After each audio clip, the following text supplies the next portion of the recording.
اتنا خوفناک منظر، اتنا بھیانک منظر ہوگا، اتنی ہوش ربو گھڑی ہوگی، اتنے بگڑے ہوئے حالات ہوں گے۔ ماں باپ اولاد کو اپنا بنانے کے لیے تیار نہیں، اولاد ماں باپ کو اپنے نہیں بناتے، بیوی خامند کو نہیں پہچانتی، خامند بیوی کو نہیں پہچانتا، اور حالت اپنی اپنی میں اس طریقے سے پھنسے ہوئے ہیں، چاروں طرف سے روگردان ہے، کوئی گھٹنے تک پسینوں میں ڈوبا ہوا، کوئی ناف تک غرق ہوگا، کوئی سینے تک غرق ہوگا، کوئی خود اپنے ہی پسینے میں غوطے کھا رہا ہوگا۔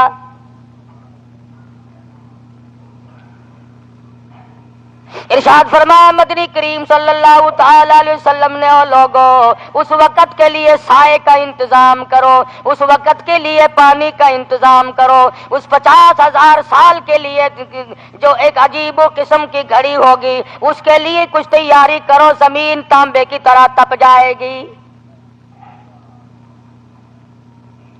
خداوند کریم کا غضب ہوگا، اللہ پاک جلال میں ہوں گے، میرے تیرے گناہوں کے دفتر سامنے رکھے ہوں گے، عمل بگڑے ہوئے اچھے سنورے ہوئے سامنے آ جائیں گے۔ ہر آدمی اپنی اپنی کی کرتوت کے مقابلے میں اپنے آپ کو اتنا شرمندہ سمجھے گا۔ آواز آئے گی لیمیز اللہ الخبیث من الطیب، اور میرے نیک بندوں اور مجرموں، آج میرے نیک بندوں کے پاس تمہیں کھڑا ہونے کی بھی اجازت نہیں۔ کیا بنے گا اس وقت؟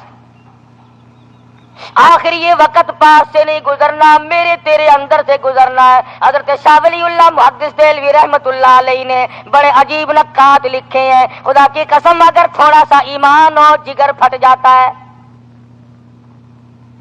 حضرت شاہ صاحب نے لکھا ہے کہ اس کے اندر کیا حکمت ہے کہ حضور اکرم صلی اللہ علیہ وسلم پیغمبر سب سے بڑے، رسول سب سے اونچے، نبیوں کے سردار، ساری کائنات کے سردار ہیں، مگر آخر میں حضور کیوں لایا گیا؟ حضور کو بیچ میں لاتے، ابتداءً حضور کو تشریف لانا چاہیے تھا سب سے پہلے، مگر اخیر میں کیوں اللہ پاک لائے؟ بڑا عجیب شاندار جواب لکھا شاہ ولی اللہ محدث دہلوی رحمت اللہ علیہ نے، عجیب انداز سے لکھا، خدا کی قسم مزہ آ جاتا ہے۔ فرماتے ہیں اس لیے کہ امام الانبیاء محبوب کبریا حضرت محمد مصطفیٰ صلی اللہ علیہ وسلم کی امت کو قبر میں زیادہ عرصہ نہ رہنا پڑے۔ نوح علیہ السلام کی امت آج تک قبروں میں ہے کہ نہیں؟ یعقوب علیہ السلام کی امت، ابراہیم خلیل اللہ کی امت، موسیٰ کلیم اللہ علیہ السلام کی امت قبروں میں ہے۔ فرمایا اللہ پاک نے آسانی دی، اور میرے نبی تو رحمت والا نبی ہے، تو کریم نبی ہے، تو رؤوف الرحیم، میں نے بنا کے بھیجا، ختم نبوت کا تاج میں نے تیرے سر پہ اڑا کے بھیجا، آ تیری نبوت کے صدقے میں تیری امت پہ کرم کر دوں، بالکل اخیر میں لاؤں گا تاکہ کروڑوں برس قبروں کے اندر ان کو عذاب اور تلخی نہ بھگتنی پڑے۔ اس لیے اخیر میں اللہ پاک لائے کہ سرکار دو جہاں صلی اللہ علیہ وسلم کی امت کو قبر کا عذاب کروڑوں سال نہ بھگتنا پڑے، لاکھوں سال نہ بھگتنا پڑے۔ اور اسی پر شاہ صاحب محدث دہلوی رحمت اللہ علیہ لکھتے ہیں، میدان حشر میں سب سے پہلے حساب و کتاب حضور اکرم صلی اللہ علیہ وسلم کی امت کا شروع ہوگا۔ آئے سب سے اخیر میں، چاہیے تو یہ تھا اصولی طور پر کہ آدم علیہ السلام سے حساب شروع ہو، اور عیسیٰ علیہ السلام کی امت تک کا حساب و کتاب جب چک جائے، پورا ہو جائے، پھر محمد عربی صلی اللہ علیہ وسلم کی امت کا حساب و کتاب ہو۔ لیکن اللہ کے نبی نے فرمایا سب سے پہلا حساب و کتاب میری امت کا ہوگا، اس لیے کہ یہ عذاب میں زیادہ دیر تک مبتلا نہ رہے، جنت میں جلدی پہنچ جائے۔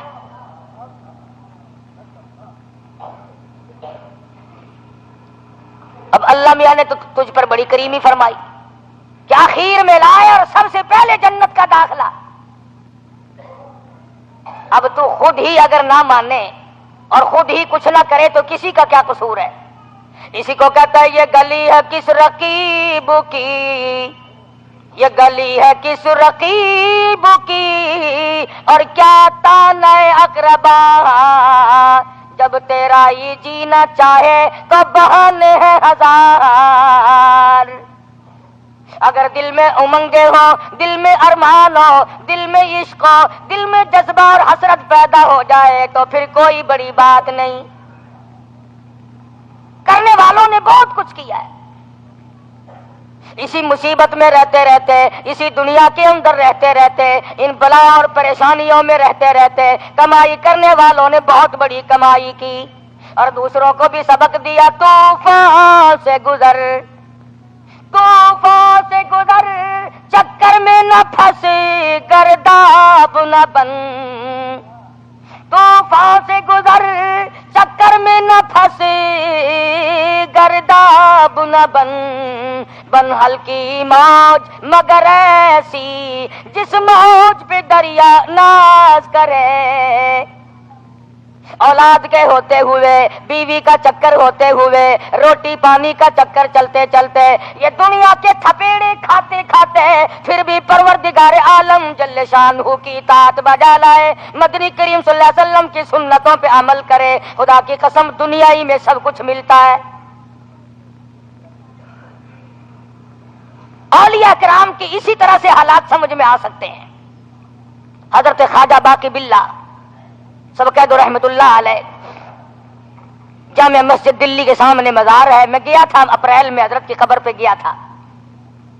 بہت بڑے ولی گزرے ہیں، سب نے مانا، عجیب زندگی تھی۔ کچھ مہمان آ گئے، رات کافی گزر چکی تھی، مہمانوں سے پوچھا کہ روٹی کھانی ہے؟ انہوں نے کہا جی ہاں۔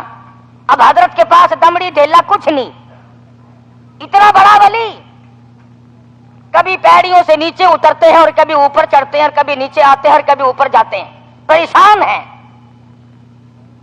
نان بھائی بٹیارا روٹی کا کام کرنے والا دیکھ رہا تھا، سمجھ گیا کہ حضرت کو کوئی پریشانی ہے، اٹھ کے آیا اور آ کے کہنے لگا اللہ والے کیا بات ہے؟ فرمانے لگے 4 آدمیوں کو کھانا کھلانا ہے، پائی پیسہ کوئی نہیں، 4 آدمی بھوکے ہیں، مسافر ہیں، ان کو روٹی کھلانی ہے، میرے پلے پائی پیسہ کوئی نہیں۔ کہا حضرت اس میں کون سی بات ہے؟